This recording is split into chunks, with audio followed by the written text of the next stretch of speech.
बच्चों, आज आपको हम रा के प्रकार लेखन के रूप में कि रा को आप कितने रूपों में लिखते हो।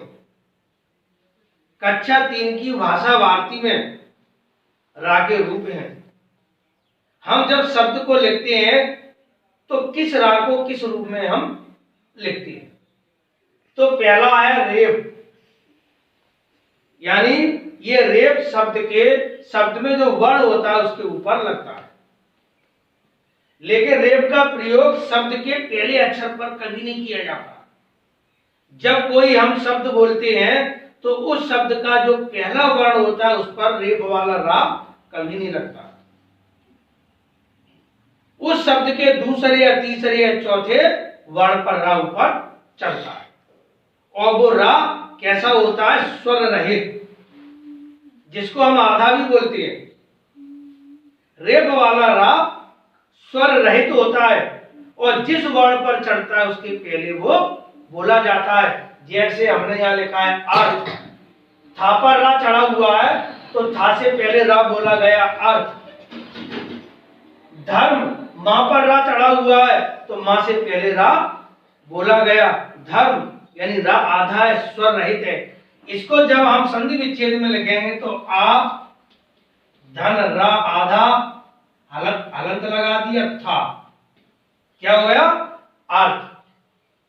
ये रा स्वर रहित हो जाता है और जिस वर्ण पर चढ़ा हुआ उसके पहले बोला जाता है। जैसे यहां धर्म है तो धा रा आधा और मां पूरा, ये धर्म, रा स्वर रहित हो गया। ठीक है ना? दूसरा होता है हमारा रा, किसी भी शब्द के चाहे पहला वर्ण हो, चाहे दूसरा वर्ण हो, चाहे तीसरा वर्ण हो, उस शब्द के वर्ण के उस शब्द में वर्ण के नीचे लगता है, जिसको रकार बोलते हैं। जैसे हमने यह क्रम लिखा है, नम्र लिखा है, उस शब्द का चाहे पहला वर्ण हो, चाहे दूसरा वर्ण हो, चाहे तीसरा वर्ण हो, चाहे अंतिम वर्ण हो, ये रकार वाला रा उसमें उस अक्षर वर्ण के नीचे लगता है। इसमें रा स्वर सहित होता है। जिस वर्ण पर रा लगा हुआ है वो वर्ण स्वर रहित होता है, यानी आधा। जैसे का स्वर रहित है, मां पर रा लगा हुआ है यानी मां स्वर रहित है। यहां पहले वर्ण पर लगा हुआ है, यहां दूसरे वर्ण पर लगा हुआ है, यानी रकार वाला रा शब्द के किसी भी वर्ण पर लग सकता है, चाहे पहला हो, चाहे दूसरा, चाहे तीसरा।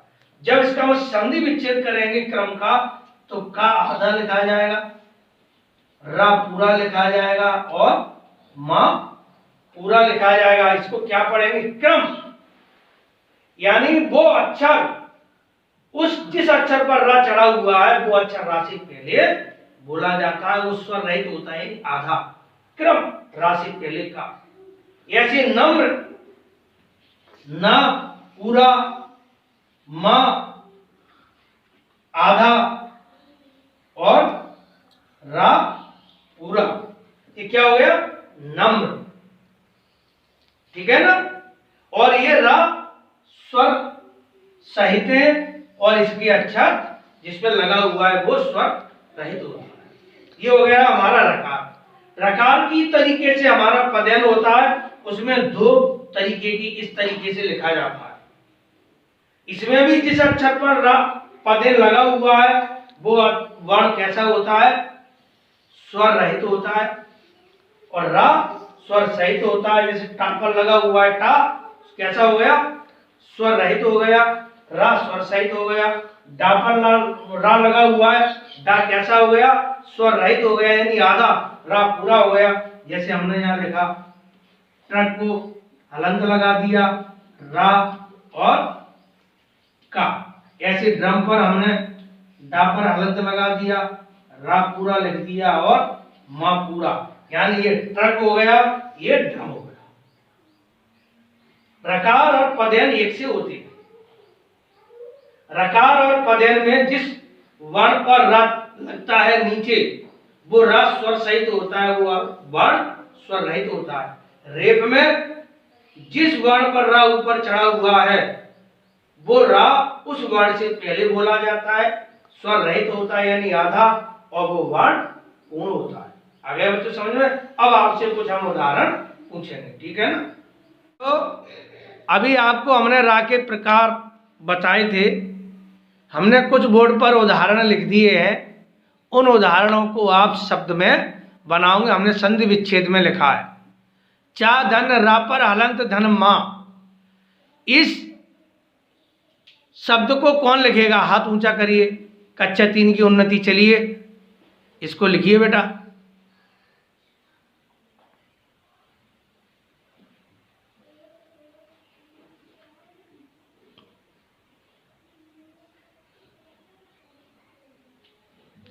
शाबाश। अच्छा, इसमें बताइए कौन सा रहा है? गुड, शाबाश, बैठ जाइए। चा धन का पे हलंत धन रा, इसको कौन पूर्ण करेगा? कक्षा 2 के आरब आ जाइए बेटा।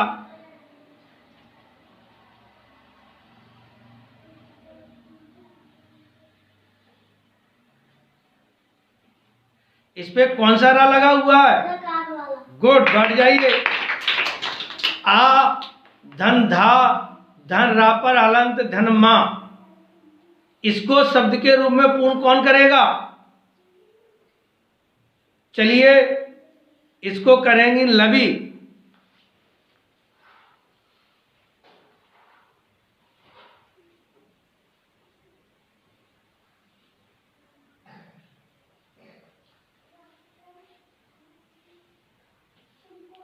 शाबाश। अच्छा बताइए बेटा, रा मां पर कौन सा रा चढ़ा हुआ है?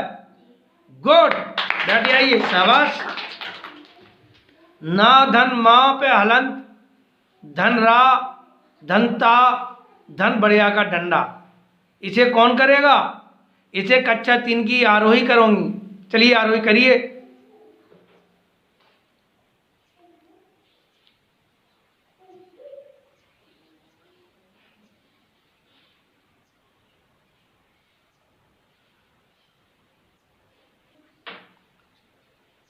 नम्रता, बेटा इसमें बताइए कौन सा रा लगा हुआ है?